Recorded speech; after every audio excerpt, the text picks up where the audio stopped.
అవునులా, నాకు ఒక డౌటు. ఇప్పుడు మనోళ్ళు ఎవరైనా దావకారులో ఉన్నారనుకోర్రి, ఏం చేస్తాం? పోయి మందలిస్తాం.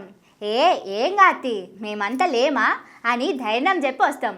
కానీ తెలంగాణలో ఇప్పుడు కొత్తగా రూల్ పెట్టినట్టున్నారులా. కడుపులో పుట్టిన పిల్లలు పానం ఖరాబై దావకార్ల పడితే చూడనీకే పోనీయకుండా పోలీసు వాళ్ళు అడ్డుకుంటున్నారు. ఇదేం రూల్ పెట్టిరే రాములా?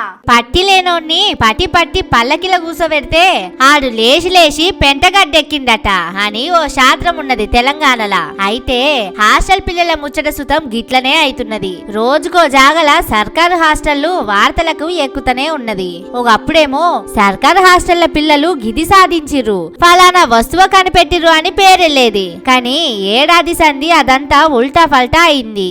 సర్కారు హాస్టళ్ల పిల్లగాన్లకు పురుగుల బువ్వ, తిని కక్కుకున్న పిల్లలు దావకాన్ల పాలు అనే వార్తలే ఎక్కువ అవపడుతున్నాయి. అయితే నిన్న సీఎం రేవంతన్ సారోల సొంత జాగా ప్రస్తుత వికారాబాద్ జిల్లాల సర్కారు గురుకులం హాస్టల్ పిల్లలు మధ్యాహ్నం హాస్టల్ బువ్వ తిని కక్కుకున్నారు. కడుపంతా నొస్తున్నదని, కాళ్ళు చేతులు వణుకుడు పెడుతున్నాయని ఏడుస్తుంటే దన్నుమని వాళ్ళని తీసుకుపోయి సర్కారు దావకాన్ల షరీక్ చేసిండ్రు.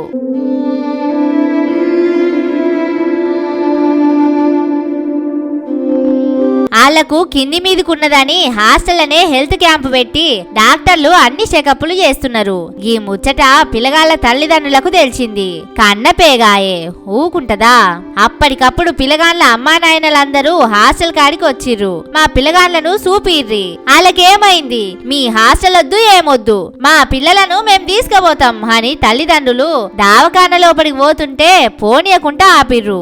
ఓషిని ఇచ్చంత్రం పాడుగాను, పానం ఖరాబ్ చేసి పిల్లలను దావకాల పాలు చేసిరేగాక చూడవైన తల్లిదండ్రులను పోనీయకపోవడు ఏంది అని పిల్లల తల్లిదండ్రులు మస్తు కోపమైతున్నారు. గిదేం జబర్దస్తి, మా పిల్లగాళ్లను చూసుకునే హక్కు మాకున్నది, అందుట్లో వాళ్లకు పానం బాగలేదని తెలిసింది, మీరెందుకు పోనిస్తలేరు అని పోలీసుల మీద పిల్లల అమ్మా నాయనలు మస్తు కోపానికి వస్తున్నారు. ఓ రేవంతన్ సారు, మీ అద్భుతమైన ఏల్వడిలా అటు చదువుల శాఖ ఇటు పోలీసుల శాఖ రెండు దగ్గర పెట్టుకొని గీ తీర్ఘ మార్పు తీసుకొస్తున్నావా? గిట్లని తెలిస్తే నిన్ను గీందాకా రానియకపోదుముగా అని అంటున్నారు జనాలు.